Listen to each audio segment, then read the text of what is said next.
ओम नमो भगवते वासुदेवाय। राधे कृष्ण मित्रों, भगवान विष्णु अवतार श्री कृष्ण आप सभी का कल्याण करें।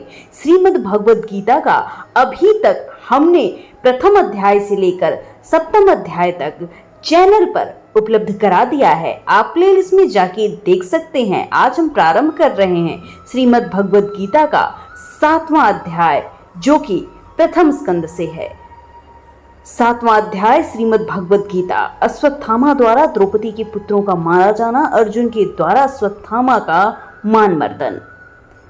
श्री सौनक जी ने पूछा, सूत जी, सर्वज्ञ एवं सर्वशक्तिमान व्यास भगवान ने नारद जी का अभिप्राय सुन लिया, फिर उनके चले जाने पर उन्होंने क्या किया? सूत जी ने कहा, ब्राह्मण सरस्वती नदी के पश्चिम तट पर साम्यप्रास नाम का एक आश्रम था। वहां ऋषियों के यज्ञ चलते ही रहते थे। वहीं व्यास जी का अपना आश्रम है। उसके चारों ओर बेर का सुंदर वन है। उस आश्रम में बैठकर उन्होंने आचमन किया और स्वयं अपने मन को समाहित किया। उन्होंने भक्ति योग के द्वारा अपने मन को पूर्णता एकाग्र और निर्मल करके आदि पुरुष परमात्मा और उनके आश्रय से रहने वाली माया को देखा। इसी माया से मोहित होकर ये जीव तीनों गुणों में अतीत होने पर भी अपने को त्रिगुणात्मक मान लेता है और इस मान्यता के कारण होने वाले अनर्थों को भोगता है। इन अनर्थों की शक्ति का साक्षात साधन है केवल भगवान का भक्ति योग, परंतु संसार के लोग इस बात को नहीं जानते। यही समझकर उन्होंने इस परमहंस की संहिता श्रीमद् भगवद गीता की रचना की है। इसके श्रवण मात्र से पुरुषोत्तम भगवान श्री कृष्ण के प्रति परम प्रेममयी भक्ति हो जाती है, जिसके जीव के शोक मोह और भय नष्ट हो जाते हैं। उन्होंने इस भगवत संहिता का निर्माण और पुनरावृत्ति करके इस निर्वृत्ति परायण पुत्र सुखदेव जी को इसे पढ़ाया। श्री सौनक जी ने पूछा, श्री सुखदेव जी तो अत्यंत निर्वृत्त परायण हैं। उन्हें किसी भी वस्तु की अपेक्षा नहीं है। वे सदैव आत्मा में रमण करते हैं। फिर उन्होंने किसके लिए इस विशाल ग्रंथ का अध्ययन किया? श्री सूत जी ने कहा, जो लोग ज्ञानी हैं, जिनकी अविद्या की गांठ खुल गई है और जो सदा आत्मा में ही रमण करने वाले हैं, वे भगवान की हेतु रहित भक्ति किया करते हैं, क्योंकि भगवान के गुण ही ऐसे मधुर हैं जो सबको अपनी ओर खींच लेते हैं। फिर सुखदेव जी तो भगवान के भक्तों के अत्यंत प्रिय हैं और स्वयं भगवान वेद व्यास के पुत्र हैं। भगवान के गुण ने उनके हृदय को अपनी ओर खींच लिया और उन्होंने उससे विवश होकर ही इस विशाल ग्रंथ का अध्ययन किया। सौनक जी, अब मैं राज श्री परीक्षित के जन्म, कर्म और मोक्ष तथा पांडवों के स्वर्गारोहण की कथा कहता हूँ, क्योंकि इन्हीं से भगवान श्री कृष्ण अनेकों कथाओं का उदय होता है। जिस समय महाभारत युद्ध में कौरव और पांडव दोनों पक्षों से बहुत से वीर गति को प्राप्त हो चुके थे और भीमसेन की गदा के प्रहार से दुर्योधन की जांघ टूट चुकी थी, तब अश्वत्थामा ने अपने स्वामी दुर्योधन का प्रिय कार्य समझकर द्रौपदी के सोते हुए पुत्रों के सिर काट कर उसे भेंट दिए। यह घटना दुर्योधन को भी अप्रिय लगी, क्योंकि ऐसी नीच कर्म की सभी निंदा करते हैं। उन बालकों की माता द्रौपदी अपने पुत्रों का निधन सुनकर अत्यंत दुखी हो गई। उनकी आंखों में आंसू छलक आए, वो रोने लगी। अर्जुन ने उन्हें सांत्वना देते हुए कहा, कल्याणी, मैं तुम्हारे आंसू तब पोंछूंगा जब उस आतताई ब्राह्मण धम का सिर गांडीव धनुष के बाणों से काटकर तुम्हें भेंट कर दूं और पुत्रों की अंत्येष्टि क्रिया के बाद तुम उस पर पैर रखकर स्नान करोगे। अर्जुन ने इन मीठी और विचित्र बातों से द्रौपदी को सांत्वना दी और अपने मित्र भगवान श्री कृष्ण की सलाह से उन्हें सारथी बनाकर कवच धारण कर और अपने भयानक गांडीव धनुष को लेकर वे रथ पर सवार हुए और गुरुपुत्र अश्वत्थामा के पीछे दौड़ गए। बच्चों की हत्या से अश्वत्थामा भी मन में उद्विग्न हो गया। जब उसने दूर से ही देखा कि अर्जुन मेरी ओर झपट्टा मारते हुए आ रहा है, तब वह अपने प्राणों की रक्षा के लिए पृथ्वी पर जहां तहां भाग जा रहा था। रुद्र भयभीत सूर्य की भांति भागता।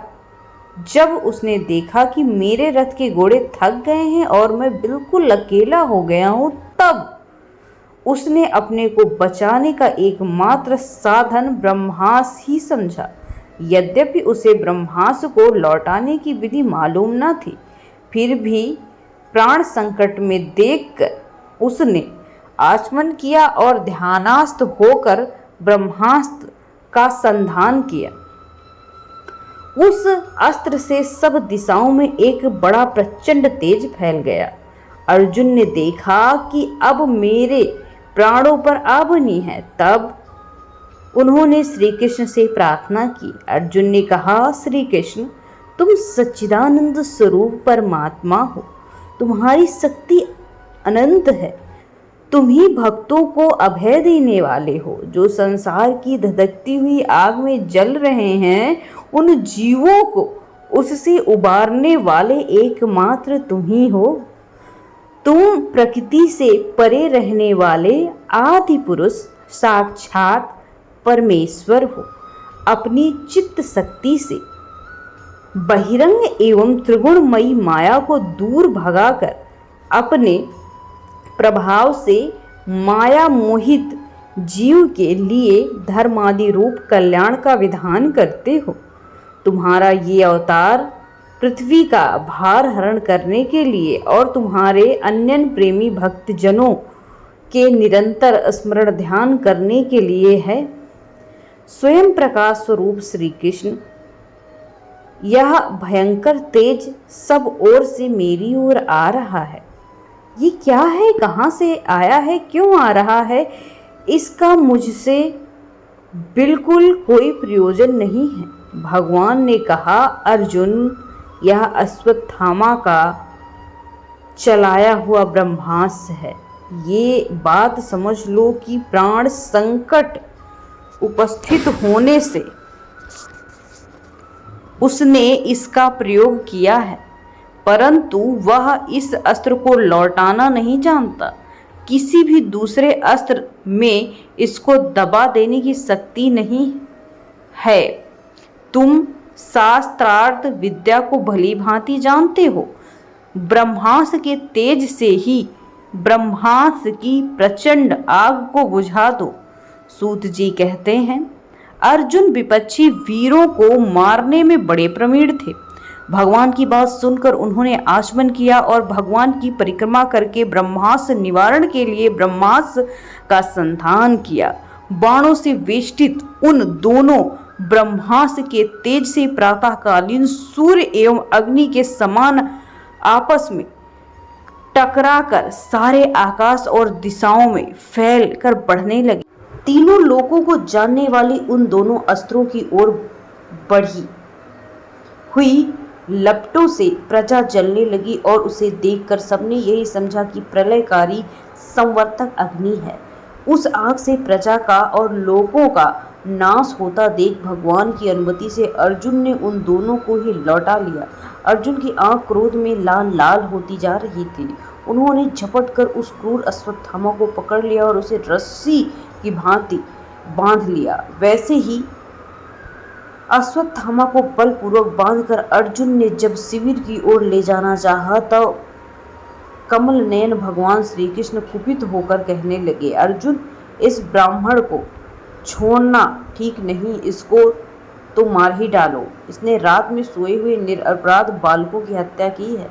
धर्मवेत्ता पुरुष असावधान, मतवाले, पागल, सोए हुए बालक, स्त्री, विवेक ज्ञान शून्य, शरणागत, रथहीन और भयभीत शत्रुओं को कभी नहीं मारते, परंतु जो दुष्ट और क्रूर पुरुष दूसरों को मारकर अपने प्राणों का पोषण करता है, उसका तो वध ही उसके लिए कल्याणकारी है, क्योंकि वैसी आदतों को लेकर यदि वो जीता है तो और भी पाप करता है और उन पापों के कारण नरकगामी होता है।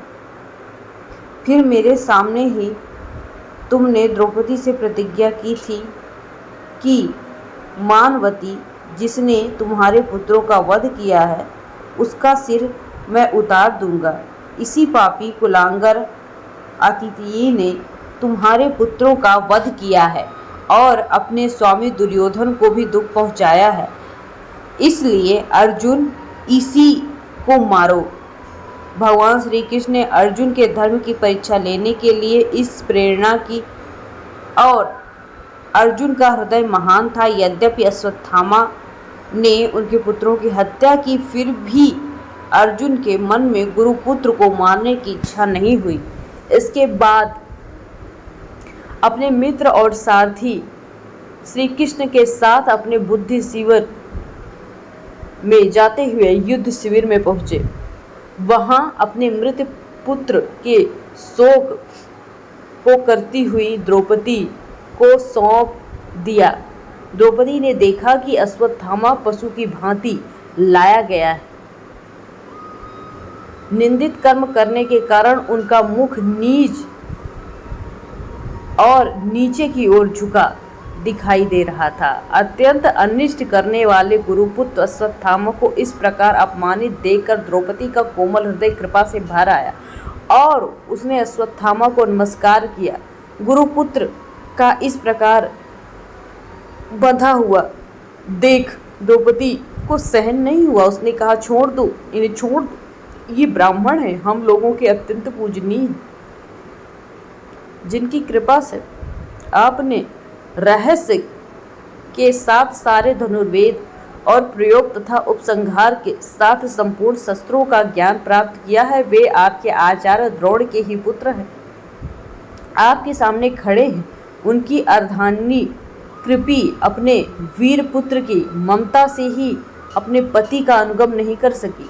वे अभी जीवित हैं। महाभाग्यवान आर्यपुत्र, आप तो बड़े धर्मज्ञ हैं। जिस गुरुवंश की नित्य पूजा वर्तना की जानी चाहिए, उसी को व्यथा पहुंचाना आपको दुखी होकर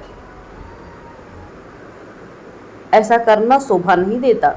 मेरी आंखों से बार बार आंसू निकल रहे हैं, वैसे ही इनकी माता पतिव्रता गौतमी ना रोएं।